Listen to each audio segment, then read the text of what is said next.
I'm sorry, what did you say this fine was for? I asked, squinting at the yellow slip of paper taped to my ranch gate. My dog, Buddy, a golden retriever with more energy than a toddler on candy, was panting beside me, confused why we had stopped. The paper read in bold black letters, "Notice of violation, $750 fine, unauthorized dog walking on HOA grounds." Except, I wasn't on HOA grounds. I was on my land, my 50-acre ranch that I bought with my own savings after retiring from 20 years in the Army. And the person standing smugly behind the gate, arms crossed in a crisp HOA uniform polo, was none other than Brenda Wiggins, president of the Willow Creek HOA, and possibly the most entitled person west of the Mississippi. "You can't fine me for walking my dog on my own ranch," I told her, my voice calm but tight. Brenda didn't even blink. "Actually, we've updated the boundary lines. Your walking path now crosses into the protected commons, and per our new regulation, dogs must be carried or transported on HOA land." Buddy barked, as if laughing. I couldn't help but chuckle bitterly. "You've got 10 days to pay," she added with a smirk. "Failure to comply means daily fines of $100. I leaned against the fence, heart racing. I had dealt with some petty people in my life, but this was a new level. That night I opened my laptop. I didn't just want to fight this, I wanted to end it, and I knew just how. 3 months later, Brenda called an emergency HOA meeting. The entire neighborhood was buzzing. People were panicking, some were yelling, because every inch of open land surrounding Willow Creek HOA had been bought. Every trail, every strip of sidewalk easement, even the decorative lake Brenda liked to kayak in on weekends. Every bit of it now had a new owner. Me. And the new owner had posted signs all around the community. No trespassing, private property, neighborhood access revoked until further notice. Now Brenda was banging on my ranch gate, yelling, "You can't just ban us, this is harassment." I stepped out, holding the deed in one hand and my phone in the other, recording every second. "Actually," I said, "I can." And I just did. But what happened next shocked even me. Let me take you back to where all this really started, because it didn't begin with the fine or the shouting. It started with something much simpler. Peace. I moved to Willow Creek Ranch 2 years ago. I'd just retired after decades of military service. The goal was simple: quiet mornings, coffee on the porch, and a wide field for Buddy to run around in. I wanted peace. That's all. The ranch sat on the outskirts of a gated community, not part of the HOA, not even close. It was separated by a wide gravel path, a few trees, and barbed wire fencing. I'd bought it for the space, not the neighbors. But Brenda Wiggins had other plans. She'd introduced herself on my first week there, clipboard in hand and a false smile pasted on her red lipsticked mouth. Brenda was in her mid-50s, blonde bob haircut, and the kind of person who turned neighborhood watch into neighborhood war. "Oh, hi, you must be the new rancher," she chirped. "You're technically outside our community, but we do like to maintain a certain standard in the area." I smiled politely, but Buddy instantly didn't like her. He growled quietly. I should have trusted his instincts. The first few months were calm. I kept to myself. Buddy and I took daily walks along our dirt paths, watched sunsets from the pasture, and every so often waved at the occasional jogger from the nearby HOA houses. Then the complaint started. First, it was a letter. "Dear sir, your dog's barking echoes across the southern hedgerow. Please consider training him to bark less." Then it was the landscaping. "Your overgrown tree limb extends approximately 3.5 feet into HOA airspace. Kindly trim it." Then, the fireworks. 4th of July, I lit a few sparklers and a Roman candle for Buddy and me. It wasn't even loud, but Brenda reported me to the fire marshal claiming I was operating explosive devices near a residential zone. That complaint didn't stick, but it planted the seed. Brenda didn't want me near Willow Creek. She wanted control. Still, I stayed calm. I'd dealt with worse under more dangerous conditions. This was just a woman with a rule book and a megaphone. But then came the day that set everything in motion. It was a sunny Saturday. I had just finished mending one of my fences. Buddy needed his run, so I clipped on his leash and headed down a quiet dirt trail. The path curved near the backside of the HOA's southern border, well within my land. Unbeknownst to me, a hidden camera had been installed on a tree across the boundary. By Monday morning, a yellow fine notice was plastered on my front gate. $750, unauthorized dog walking. I laughed at first. I truly did. Thought it was some kind of bad prank. But then I saw the seal at the bottom. Willow Creek HOA Disciplinary Committee. And then I saw Brenda walking away, clipboard in hand. I called the HOA office. The woman who answered, Rachel, said, "Sir, we've reviewed the footage. You were seen stepping into HOA-controlled common land. All pet movement across that trail is a violation." I asked for the map. She sent me a digital version. They had redrawn the boundary. The trail? It was now partially inside Community Buffer Zone A. I looked at my old map. That zone didn't exist before. They created it just to trap me. And suddenly, it clicked. Brenda wasn't just trying to annoy me, she was baiting me. She wanted a reaction. I could have gone to court, I could have fought the fine. But I knew Brenda. That would only fuel her fire. So instead, I played her game. Quietly, I hired a property attorney named Vincent, who specialized in land zoning and private acquisitions. He was ruthless in the best way. We identified plots of land adjacent to Willow Creek, plots the HOA used but didn't technically own, trails, parks, community event spaces, all privately held by a company in Florida, who hadn't developed them in years. Vincent made an offer. They accepted. Then we kept going. An abandoned orchard used as a nature walk? Bought. A pond they held summer cookouts by? Bought. Even the small gravel parking lot the HOA used as a visitor overflow area? Mine. I kept it quiet for 2 months. Then I posted the signs, and the neighborhood lost its mind. People called, they emailed, some begged, others threatened. Brenda? She raged. She called the sheriff, the mayor, and even local news. But I had all the deeds, all the paperwork, all legal. So when she stormed my gate demanding I remove the signs, I didn't just show her the documents. I pulled out a sealed letter from my lawyer, too. But as I handed it to her, something unexpected happened. Brenda ripped it in half and spit on my gravel driveway. "I'm not scared of you," she hissed. I didn't say a word. I just turned and walked back into my ranch house with Buddy. And that night, something happened on my property line that changed everything. That night, long after the sun had gone down and the cicadas had started their chorus, I sat on my porch sipping sweet tea while Buddy laid beside me. The moonlight glowed over the fields and everything felt quiet again, until it didn't. A sudden rustling came from the fence line. At first I thought it might be a coyote or a stray deer, but Buddy's ears perked up, and then came the growl, low and warning. I grabbed my flashlight and walked quietly toward the source of the noise. As I neared the edge of my ranch where Brenda had previously thrown her tantrum, the beam of light caught something metallic. My heart dropped. There, on the ground, were bolt cutters. And right beside them, fresh tire tracks in the dirt, heading straight toward my field. Someone had tried to cut through my ranch fence. I followed the tracks with caution. They didn't go far, just about 10 feet past the broken section before the vehicle must have turned around. But it was enough to make a point. Brenda, or someone sent by her, had trespassed. Now it wasn't just about a fine or a grudge. It was criminal. I called the sheriff immediately and filed a report. He promised to send a deputy in the morning. I spent the night by the front window with Buddy at my feet, my shotgun nearby, not to hurt anyone, just to protect what was mine. The next day, I installed trail cams on every inch of my property's perimeter.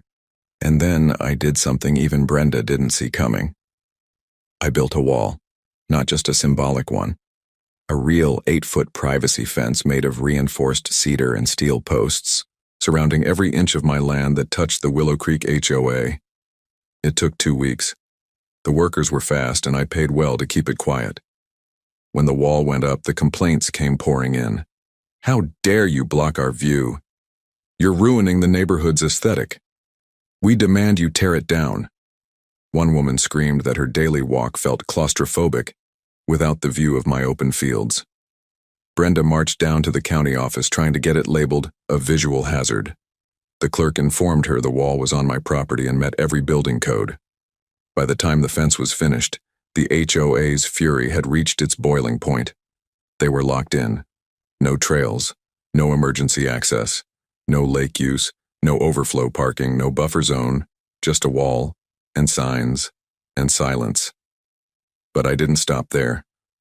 I had my lawyer send a formal cease and desist to the HOA, banning any member of their association from stepping foot on my land.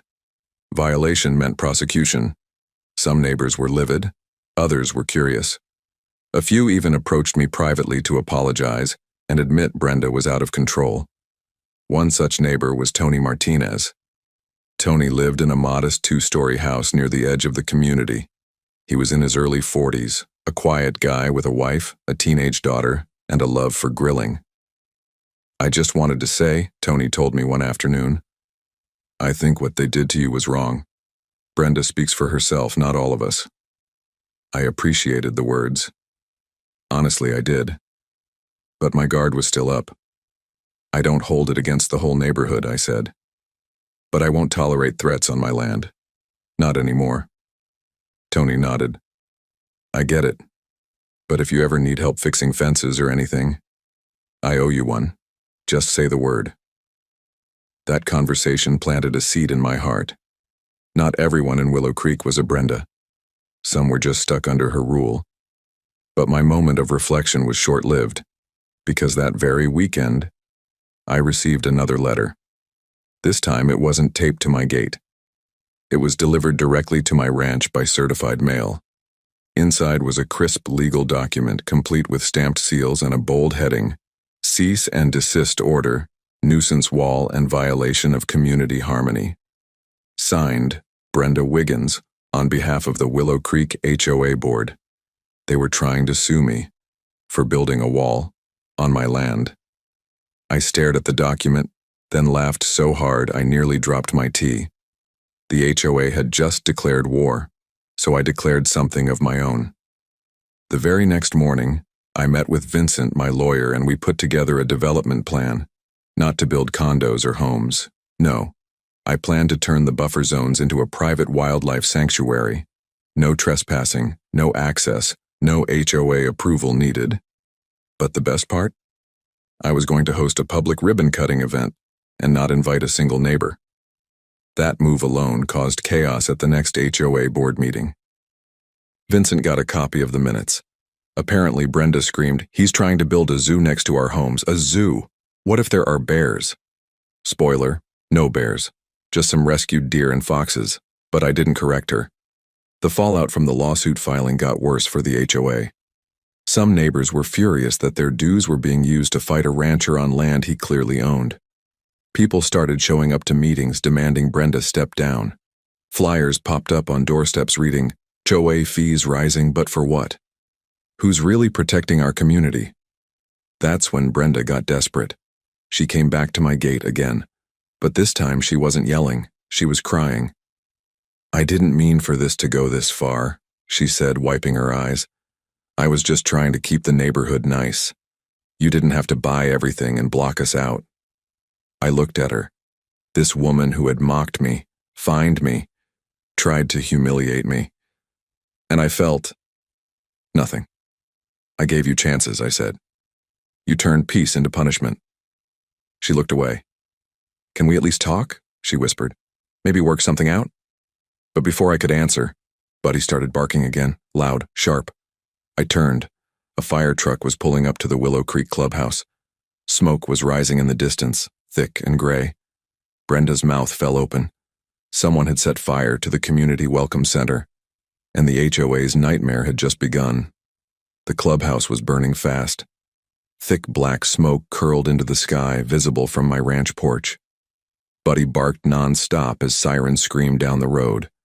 I watched, arms crossed, as firefighters rushed to unroll hoses and pry open the flaming double doors. Brenda stood frozen on the sidewalk in her slippers, mascara streaking down her cheeks. It was her pride and joy, the Willow Creek HOA Welcome Center. A $600,000 building filled with oak furniture, HOA memorabilia, and portraits of every past board president, most of which were her. "Who would do this?" she cried, turning toward her own residence. The neighbors gathered across the street murmuring, some shaking their heads, others not even hiding their smirks. The fire department was quick, and by some miracle, the blaze didn't spread to nearby homes. But the damage? Total. The building was toast. The fire marshal arrived within the hour and ruled it suspicious. Arson. And not just a random act, there were clear signs of accelerant. The question on everyone's mind: who would burn down the HOA's clubhouse? Brenda had one answer. Me. 2 deputies showed up at my ranch that same evening. Buddy growled as they approached the porch. "Evening, Mr. Graham," said Deputy Logan, nodding respectfully. "We're just here to ask a few questions." "I've got nothing to hide," I replied. "Want sweet tea or the security footage?" He blinked. "You got footage?" "Multiple angles," I said. "Night vision, infrared, and motion activated. I've had cameras since someone tried to cut my fence." I handed over a flash drive with the last 48 hours of surveillance. Every second stamped and verified. They thanked me and left. I didn't hear back for days. Until one afternoon, a silver pickup truck pulled into my driveway. Tony stepped out, his face pale. "They arrested someone," he said. I set down my spade. I'd been planting wildflowers for the sanctuary border. "Who?" Tony looked over his shoulder, then whispered, "Jason, Brenda's nephew." I blinked. "What?" Turns out, he was caught on a neighbor's ring cam sneaking around the clubhouse with a red gas can. Probably meant it as a warning, to scare you. But he didn't expect the whole building to go up. My jaw tightened. Jason had been Brenda's errand boy for years, mid-20s, lazy, always blaring music in his souped-up car. Brenda had vouched for him time and time again, even helped him get a security assistant badge through the HOA. Now he was in county jail, and the whole neighborhood was talking. The scandal exploded. Local news covered it. HOA in flames. Suspect linked to president's family. Brenda tried to spin it, claimed she had no idea what Jason was doing, claimed she didn't even talk to him that week. But emails leaked. Turns out, Brenda had sent Jason an angry message just 2 nights before the fire. "Someone needs to remind Mr. Graham he's not king of the hill. He's just a dog walker with land." That was enough for the board to panic. Within a week, Brenda was suspended from her position, pending investigation. She showed up at the next HOA meeting anyway. The room turned ice cold when she walked in. "You don't belong here," someone shouted. "We're done paying for your mess." Tony told me later she left in tears. And just like that, the queen of the HOA fell. But as the dust settled, another issue rose: what to do with the destroyed land. The clubhouse had sat on one of the parcels I now owned. Yes, you read that right. The HOA didn't even own the land beneath their precious welcome center. I did. They'd assumed the original developer had donated it. But the deal had never closed. I'd discovered it in county records while Vincent and I were buying up buffer zones. Now it was rubble. And I had options. I could rebuild it into anything I wanted: a personal barn, a rescue shed, a community garden, for any community except theirs, or I could let it sit. Let them pass by every day and stare at the blackened, burned foundation of what once was. I hadn't decided yet, but something else had been on my mind. Tony. He came by one evening with his daughter Sophia, who brought Buddy a bag of homemade peanut butter biscuits. Tony shook my hand, looked me in the eye, and said, "Thanks for standing up to them. For all of us. We didn't have the guts." I sighed. I wasn't looking to be a hero. I just wanted to walk my dog in peace. He nodded. I know, but sometimes the quiet ones are the ones who end up fighting the loudest. I respected that, and I started thinking. Maybe there was something good that could come out of all this drama. Maybe the sanctuary wasn't just about animals. It could be about healing. So I started drawing up new plans. A few picnic tables, some walking trails, an area where kids could feed goats or learn how to plant herbs. But it would come with strict rules. No HOA members, no Brenda, no fake fines or phony bylaws, just a space for people who respected the land and the people who owned it. I posted a sign a week later, Sanctuary in progress, community inquiries, welcome, except Willow Creek HOA. And right beneath it? A fine print line just for fun. Unauthorized dog walking, $750 per paw. The local paper did a story on it. People from nearby towns drove out to see it. A little girl wrote me a thank you letter with a drawing of Buddy wearing a crown. Things were finally settling down. Until one morning, a stranger knocked on my door. He wore a gray suit, sunglasses, and carried a briefcase. You Mr. Graham? He asked. Yes, I said cautiously. I represent a company interested in acquiring all land surrounding Willow Creek HOA. They're preparing to make you an offer. I narrowed my eyes. What kind of offer? He smiled, slid a folder across my porch table and said, one that might change the future of this entire neighborhood. The man in the gray suit stood calm and unreadable as I opened the folder. Inside were glossy renderings of a proposed eco-village. Solar-powered cabins, communal gardens, nature trails, and a large education center for sustainable farming and wildlife conservation. Right in the middle, my land. This is ambitious, I said slowly, flipping through the pages. We believe Willow Creek is sitting on prime opportunity, he said. And with the HOA imploding, the timing couldn't be better. Your sanctuary would be the centerpiece of the new development. I raised an eyebrow. You're assuming I'm interested in turning my ranch into a tourist stop. We're not asking you to sell everything, he explained. Just partner. We develop the borders. You keep the heart. The community benefits. You benefit. And the HOA? He gave a small smile. They get surrounded. It was tempting. Too tempting. But I wasn't one to make quick decisions. I asked for a few days to think it over, and he agreed. As he walked back to his shiny black SUV, Buddy came and sat beside me. I rubbed his ears thinking. The idea of turning the place into something positive, something useful, was appealing. But I didn't trust just anyone with that kind of control. I'd seen how power turned small people into monsters, and I'd just finished dealing with one of those monsters. Later that evening, I visited the burn site again. The ashes of the old clubhouse had cooled, but the bitterness still lingered. That's when I saw her. Brenda, standing at the edge of the lot, arms crossed, no makeup and no smug expression. She looked tired. I came to say sorry, she said softly. I stared at her. Now? She nodded. I've been a bully, I know that. I thought running the HOA gave me purpose, but I let it turn into a weapon. I didn't speak. You beat me, she added with a strange smile. Not with noise, with patience and ownership. I finally said, you didn't need to control everything. You just needed to coexist. She blinked rapidly. I don't expect forgiveness. I just wanted to say it. I let the silence stretch. Then I asked, why'd your nephew do it? She shrugged, her voice catching. Because he thought I wanted him to.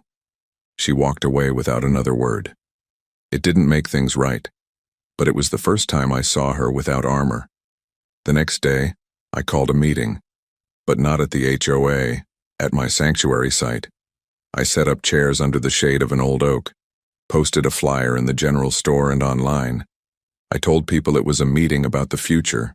About 30 neighbors showed up, some curious, some skeptical. Tony was there. So was Sophia, even a few former HOA board members. I stood up and said, I've been offered a chance to partner with a developer. They want to build an eco-village around this sanctuary. Murmurs rippled through the crowd. But I'm not here to tell you I've accepted. I'm here to ask, what kind of neighbors do you want to be? A man in the back raised his hand. Are you really banning us forever? No, I said. I banned bad behavior. I banned bullying. The gate is open to anyone who wants to start fresh. Another woman asked, and the wall? I smiled. That stays, but maybe we'll paint a mural on it. The tension broke. Laughter spread. Then Tony stood up. I say we help him. Build the garden. Clear the trails. Make this something we can be proud of, not controlled by a few. Hands went up. People clapped. Even Brenda, standing far back, gave a single nod. I knew what I had to do. That evening I called the man in the gray suit. Told him I wasn't selling, wasn't partnering. I'll develop the sanctuary myself, I said, with help from the people who actually live here. He sighed. Mr. Graham, you're missing a huge opportunity. No, I replied. I'm creating one. He hung up without another word. By the end of that week, the first stage of the sanctuary began. Volunteers came every day. We cleared weeds, built benches, planted flowers. Sophia painted signs. Tony fixed the tool shed. We even built a wooden dog trail named Buddy's Run. But just when things started feeling perfect, the county assessor showed up, clipboard in hand, suit too clean, voice too official. Mr. Graham, he said, your property has been flagged for reassessment. Why? He looked uncomfortable. Multiple anonymous complaints. Something about improper zoning, environmental violations, even allegations of unlicensed development. I stared hard at him. Let me guess.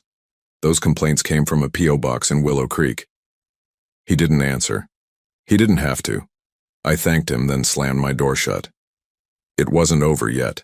The HOA, or what was left of it, was making one last play. And this time, they were coming after me legally. The reassessment notice hit like a sucker punch. According to the county, my property's tax value was about to triple. That meant not just higher bills, but more scrutiny, building inspections, environmental checks, and a possible freeze on all construction until compliance was verified, all based on anonymous complaints. I didn't need a private investigator to guess who filed them. Brenda may have stepped down publicly, but she still had her claws in the system. Old board members, friends on zoning committees, and a sneaky talent for red tape sabotage. It was the final card she could play. If she couldn't control me through HOA rules, she'd drown me in bureaucracy. But she underestimated one thing. I had time, and I had receipts. Vincent, my lawyer, got to work immediately. He submitted every document, permits, deed histories, zoning allowances, and even photos of the land before I bought it. Turns out, the county had failed to properly label several parcels, which now worked in my favor. And the best part? Some of the complaints they filed contradicted each other. One said I was building illegally. Another said I'd done no maintenance and left the land hazardous. They couldn't even keep their lies straight. Still, the county scheduled an on-site verification visit. It was a Friday afternoon when the white SUV pulled into my driveway. 3 officials stepped out. One in a navy vest marked environmental protection, one from zoning, and one woman holding a legal pad almost bigger than her head. I welcomed them calmly, gave them the grand tour, the fresh garden beds, the goat enclosure, the solar lights, and of course, Buddy's Run.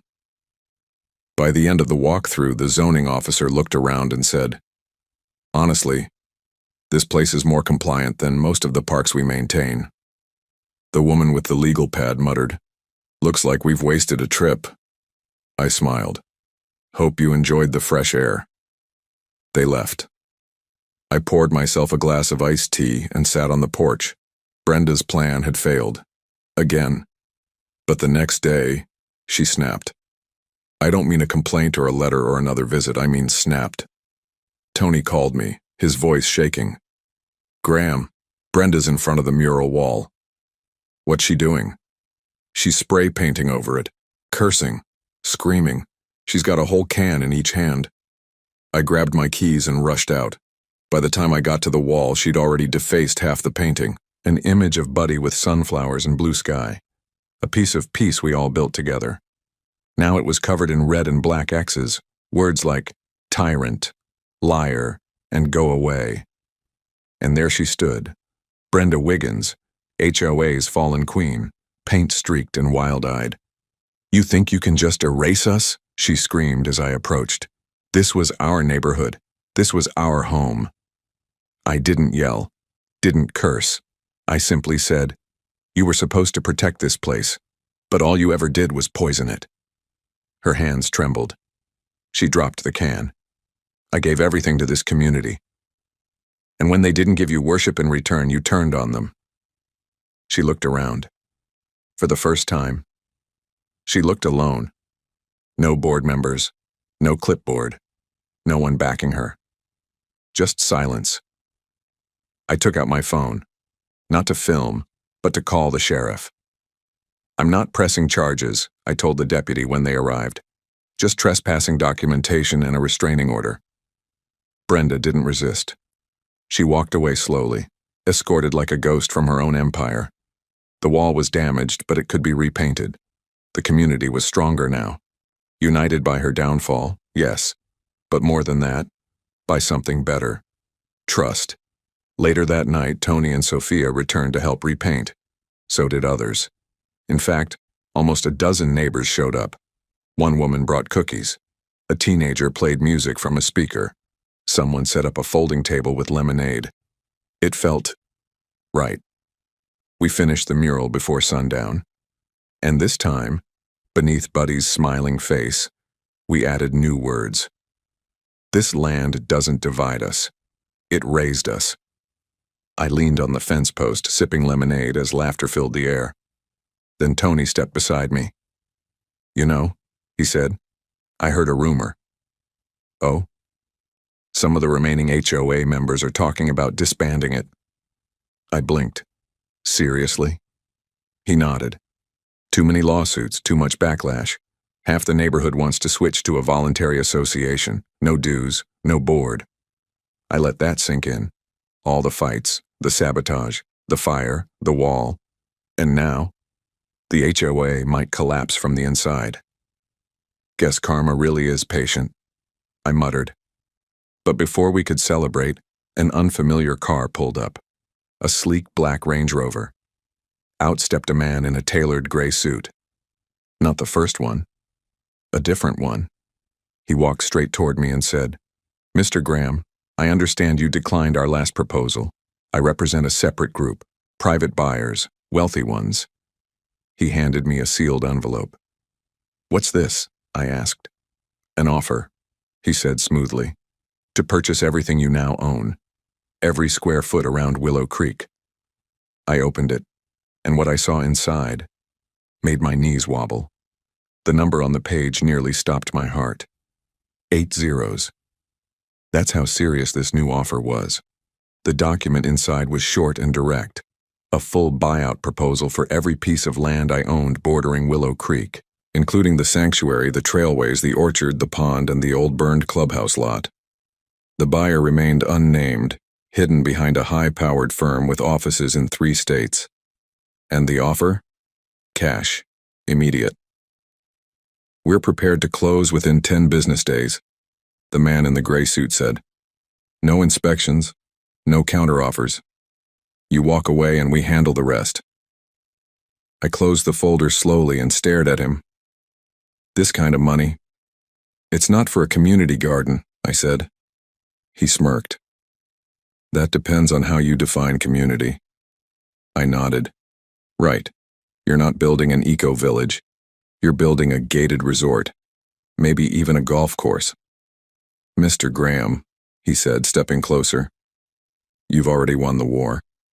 Don't chain yourself to the ruins. Let us build something new." Buddy barked once behind me, as if to cut through the sales pitch.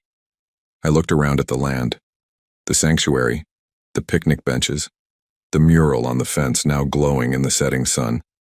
Then I looked back at the man and said, "This place may be worth 8 figures to you, but to me, it's priceless." I handed the folder back. "No deal." He didn't argue, just nodded, clicked his pen closed, and walked back to his car. That night I didn't sleep. I wasn't doubting my decision, but I was fully aware of what it meant. The fight wasn't just about peace now. It was about preservation. A few days later, something happened that made my decision even clearer. An elderly woman named Mrs. Turner, who lived in one of the older HOA homes, came walking up my gravel driveway with her walker. I rushed out to help her, worried something was wrong. She looked up at me with a warm smile and said, "I heard what you turned down. Most people would have taken that money and run. I came to thank you for reminding us what land is for." I helped her sit on the bench under the oak tree.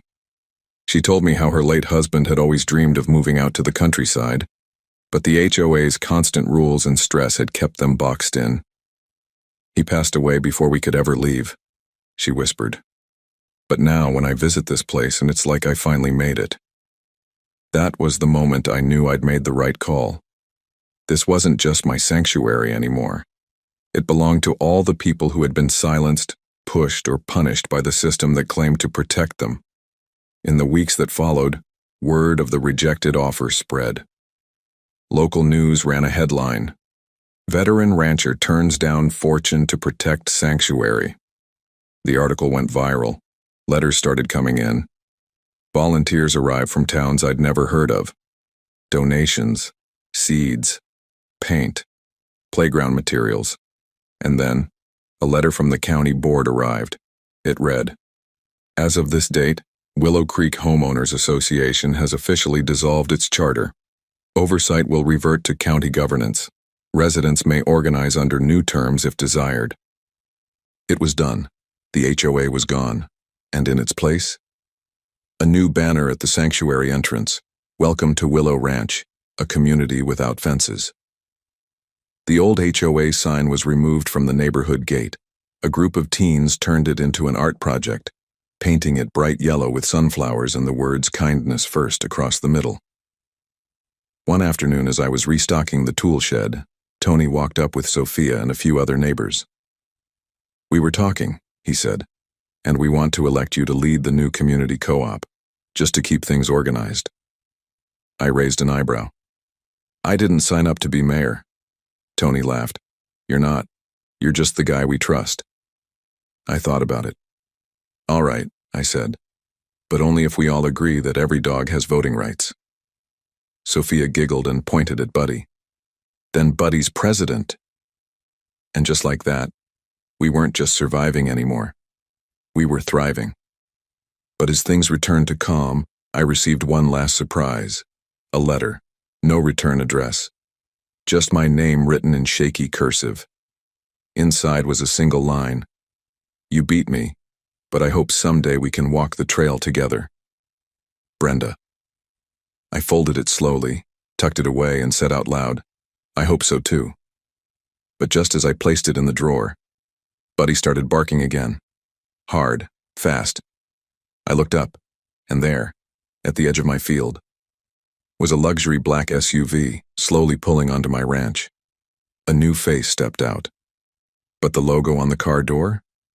It read, "State Development Authority, Eminent Domain Division." My stomach dropped. The war might have ended, but a new battle was just beginning. The black SUV sat there like a shadow on the edge of peace. The man who stepped out looked nothing like the slick buyers from before. He wore a brown blazer, state badge on his chest, and carried a heavy binder in one hand. He didn't smile, didn't blink much either. "Mr. Graham?" he asked as he approached. "That's me. My name is Harold Burns. I represent the State Development Authority." Buddy stood at my side, tense but silent, as Harold flipped open his binder. "This land, specifically the outer border of your sanctuary, has been flagged for potential acquisition under eminent domain." I didn't move. He kept going. "There's a state highway expansion proposal that cuts through this area. On paper, it's the most efficient route, If approved, we would offer compensation at market rate and begin construction within 12 months. I exhaled slowly, biting back the words boiling inside. I just fought a private war to keep this land free, I said. You're telling me the state wants to do the same thing? Harold didn't flinch. We're not the HOA, sir. This isn't about control. It's about infrastructure. I looked around at the sanctuary, the sunflower garden, the goat pen, Buddy's run, the mural wall. I saw children playing, volunteers pulling weeds, a woman meditating under the oak, and now the state wanted to put a road through it? Let me guess, I said. Some of the old HOA board members put in a call to your office. He didn't answer, didn't have to. I have legal ownership of every parcel, I reminded him. Yes, sir, but eminent domain allows for forced sale in the interest of public use, provided it goes through committee and is deemed necessary. I narrowed my eyes. Then you'd better prepare for one hell of a committee fight. He handed me a folder. Public hearing is in 3 weeks. With that, he turned and left. As soon as the SUV drove off, I went inside and dialed Vincent. We're not done, I told him. I figured we wouldn't be, he replied calmly. Time to go public again? Oh, you have no idea. Within 48 hours, we launched a campaign, Save Willow Ranch. We created a website, social media accounts, even drone videos of the sanctuary, showing the vibrant new life it had brought to the once hostile neighborhood. Local reporters picked up the story, then regional media, then national. And when word spread that the land targeted for seizure had once been the site of a tyrannical HOA collapse, people listened. But the biggest shock came during a local broadcast. An older woman was interviewed standing at the mural wall with tears in her eyes. It was Brenda. I tried to control this land, she said into the microphone. And I failed. But that failure gave birth to something better. The government has no right to take it now, not after what it took to build. The anchor asked, Are you saying you support the sanctuary? Brenda nodded slowly. Yes. For the first time in my life, I want something to be free. That clip went viral. By the time the public hearing rolled around, the county building was overflowing. People stood shoulder to shoulder, some holding signs that read, Don't pave over peace. No road through our roots. Sanctuary speed limits. I stood in front of the panel, Buddy at my feet, and said, You want to talk public use? This is public use. Children learn here. Veterans heal here. Neighbors meet here. If you call a road progress, then you've never walked this land. Thunderous applause followed, and when they called for a vote, every official but one voted no on the proposal. Eminent domain was denied. We had won. Again. The next day, I threw the biggest barbecue Willow Creek had ever seen. There was music, dancing, goats wearing bow ties, and Buddy got his own burger. People came from 5 counties, former enemies, new friends, reporters, even the mayor. Brenda showed up too, wearing jeans, a flannel shirt, and no clipboard. She brought a pie. I made it myself, she said awkwardly. It's apology pie. I took it. Just don't try to find me if it's undercooked. We both laughed. The mural wall had new additions, painted hands of every volunteer, children's names, and at the center, a new phrase, Land is power. Love is legacy. As the sun dipped below the horizon, I stood on the porch again, tea in hand, Buddy at my side. It was peaceful, but this time, it wasn't just quiet. It was earned. And as Buddy rested his head on my boot and snored softly, I whispered, No more fences, no more fines, just freedom. The wind blew gentle through the trees, as if the land was finally exhaling. The war was over, and the ranch? It was exactly what I always dreamed it would be. Home. If you enjoyed this story, comment below where you're watching from. And don't forget to like, share, and subscribe for more incredible tales of justice, redemption, and ranch-side revenge.